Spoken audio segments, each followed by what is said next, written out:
tous les Réunionnais, si vous ne voulez pas qu'il y ait 500 000 fonctionnaires en moins, si vous ne voulez pas qu'on supprime la fonction publique territoriale, si vous voulez vous pas... ne répondez pas à la question, vous ne répondez pas à la question. J'en viens, justement, j'en viens. Si vos enfants, ou si vous-même, vous êtes actuellement à la fac au Moufia, et que vous faites les sciences de l'éducation, je vous invite, si Fillon passe, à quitter cette filière parce qu'il ne recrutera pas personne. Donc je dis à tout le monde d'aller voter, il faut créer, il faut changer. Donc alors la question... Il faut changer. Pour moi, il faut changer justement cette donne entre le sondage aujourd'hui là, vous ne répondez et ce qui pas. se passera. Admettons, politique fiction, admettons. Je réponds très clairement. Si le deuxième tour, c'est Fillon face à Madame Le Pen, il est très clair que je voterai Fillon, même si je ne l'aime pas, je préfère encore, parce que c'est la responsabilité de tous les Français, pas que de la mienne. Si on veut qu'on coupe, si on veut supprimer l'ISF, si on veut supprimer les impôts, supprimer le tiers payant, imaginez, on en parlera j'espère, supprimer les contrats aidés, soi-disant pour financer l'apprentissage, mais c'est catastrophique. Je voterai malgré tout pour François Fillon, car je pense que le cancer du racisme, c'est quelque chose d'atroce. J'ai vécu 28 ans en France, j'avais la chance d'avoir un emploi et un logement, j'étais dans une situation privilégiée par rapport à d'autres Réunionnais, mais je n'aimerais pas que Marine Le Pen soit au pouvoir et que les Réunionnais en France demain, on soit en permanence obligés de justifier de notre appartenance à la France, à être français, parce qu'il y aurait des Français plus français que d'autres. Enfin, beaucoup ont le sentiment qu'ils n'ont pas attendu Marine Le Pen pour devoir justifier de leur appartenance à la France. Voilà, bon. Mais c'est le discours de Madame Le Pen. Je n'admets pas cette discrimination entre nous Français. On continue, il est 9h51, ça passe très vite. Les auditeurs veulent vous poser leurs questions. Bonjour. Oui, bonjour. Bonjour, monsieur. Je serai pour poser une question, monsieur Hamet. Oui.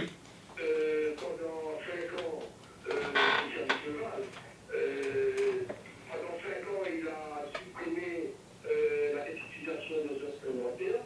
Ça nous a posé du temps aux travailleurs. Et là, il promet qu'il va revenir sur cette décision. On entend la perdu 5 ans. Ensuite, il se tient le programme épée, même pendant 49 ans, il a utilisé pour nous faire du mal à nous, salariés. Et là, il gagne, il veut l'approcher, il veut l'enlever. C'était vraiment osé de sa part. Et ensuite, le plan de son propre candidat, M. Montebourg, en 2007, il était directeur de campagne de Président Royal. Il a été limogé par le PS de son poste quand il avait osé dire que le seul point noir de la campagne de Président C'était son mari. Oui. C'est payant. C'est payant qu'elle dit ça. Et ça n'a pas empêché M. Montebourg d'être dans le gouvernement de M. Hollande. Après, si quelqu'un pouvait extrêmement bien faire pour la politique, c'est noblement de la politique, mais il est encore très convaincant quand c'est pour les bon. Je ne sais pas si on connaît. Ah oui, d'accord, je vais le dire. Les heures sup, Voilà, je vais c'est le les dire. heures sup. Voilà, merci beaucoup monsieur. Voilà, beaucoup de choses, mais les heures supplémentaires... Sur un point particulier, Voilà. monsieur, je vais vous faire plaisir, parce que vous dites qu'il faut avoir un cap et le tenir. Et moi, par exemple, sur cette proposition de monsieur Valls, Vous n'êtes pas d'accord? De la défiscalisation des heures sup, j'ai beaucoup de réserves, pour ne pas dire que je ne suis pas d'accord. Pourquoi? On l'a critiqué il y a 5 ans, parce que ça a un coût énorme pour le budget de l'État, et c'est surtout, pour moi, ça représente une véritable menace sur l'emploi. Pour moi, ça représente, je le pense, moi je suis un militant, je le pense, que Manuel Valls le propose, d'accord, mais ce n'est pas pour cette raison que je ne soutiendrai pas Valls. Il y a un programme, et je vais vous dire pourquoi je soutiens Valls. Ouais. Rapidement, bien sûr, mais rapidement pour qu'on continue. Pourquoi je soutiens Valls? Parce que je trouve que dans la situation actuelle, les deux préoccupations des Français aujourd'hui, c'est la sécurité et l'emploi. Ça passe de l'emploi à la sécurité. Aujourd'hui, c'est la sécurité et l'emploi. Et je pense que M. Valls a été un bon ministre de l'Intérieur et que M. Valls a conduit la lutte contre le terrorisme. Il n'y a pas de bricolage, il n'y a pas d'amateurisme. Et je pense que c'est l'homme de la situation pour cette première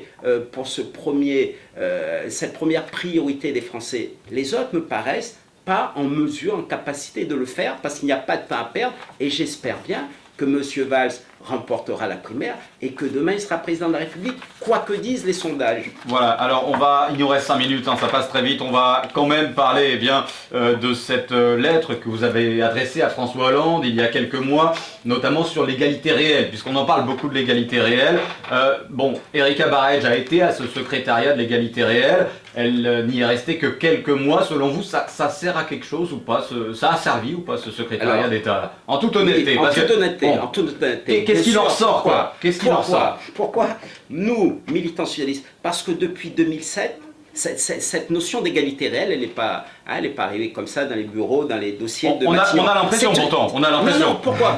Je l'ai, je pense, dans mon cartable. On a un document qui s'appelle Objectif Avenir 2007 du PS, où on décline ce qu'est l'égalité réelle. Pourquoi je suis attaché à cette notion? Nous avons effectivement écrit à François Hollande et à Manuel Valls et on lui demandait 3 choses dans cette lettre. D'abord, que l'égalité réelle ne soit pas financée par des redéploiements de budget dédiés à l'outre-mer. Puis nous avons eu 2 priorités, les mobilités, mobilité interne à La Réunion, mobilité externe vers l'Europe.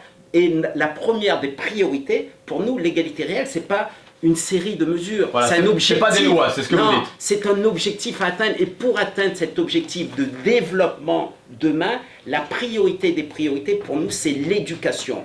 Et j'ai lu avec une certaine satisfaction que dans le programme de Valls, aujourd'hui, il met en place 1 milliard sur 5 ans. Donc, ce n'est pas du redéploiement. Et l'objectif majeur, ce financement qui est à côté, c'est un financement parallèle, c'est pour effectivement l'éducation, c'est écrit, la lutte contre l'illettrisme. Et en matière de développement, il ne fait pas ce qu'on a dit, mais il a pris en compte notre demande. C'est-à-dire que nous, en matière de développement, on a une priorité, c'est le développement, c'est la transition énergétique. Donc vous voyez bien... Nommer Erika Barège ministre des Outre-mer à quelques mois de la présidentielle, est-ce que ça ne s'appelle pas du clientélisme? Ça, c'est ce qu'a dit Marine Le Pen sur notre plateau il y a 3 semaines. Monsieur Lhuillier, je me fiche de ce que dit Madame Le Pen sur ce sujet. Alors répondez à ça. Erika Barège nommée justement à quelques mois de l'élection. Elle est mieux placée aujourd'hui au ministère de l'Outre-mer pour faire avancer le dossier de l'égalité réelle. Et si ce dossier est si bien exprimé, exprimé dans le dossier de Valls, je pense que Mme Barège y est pour beaucoup, je la félicite pour ça, parce que c'est très difficile, et qu'à côté, que Valls reprenne nos propositions qui ont été débattues longtemps chez nous, mais j'en suis très heureux, et que Valls prenne aussi une des propositions qui était, justement, on n'a pas parlé, sur l'emploi, les postes de responsabilité tenus par des Réunionnais, on l'a écrit à Hollande, on l'a écrit à Valls, il le reprend dans son programme, il reparle du retour des Réunionnais à La Réunion, et il parle de la relance des petites retraites de 10%. Moi, je me félicite, et c'est pour ça, monsieur, c'est pour ça, je dis aux auditeurs, que je soutiens la candidature de Valls et j'espère bien que Valls remportera l'élection présidentielle. On va parler, Christian Annette, rapidement pour finir, il nous reste 30 secondes, de ces modalités de vote pour les primaires. Alors, c'est important,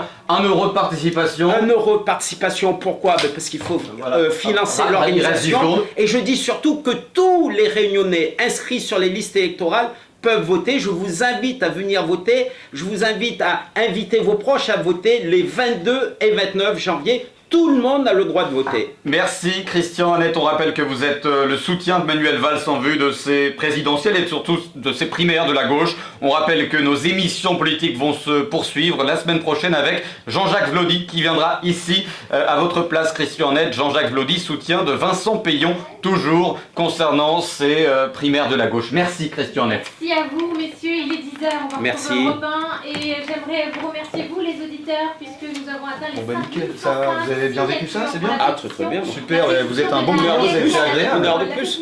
Ah bah moi je suis, même les auditeurs. À la Réunion qu'en métropole, donc les on a atteint auditeurs les 5100 Bah oui, non, mais là, signatures. Merci à vous tous et ça continue d'ailleurs.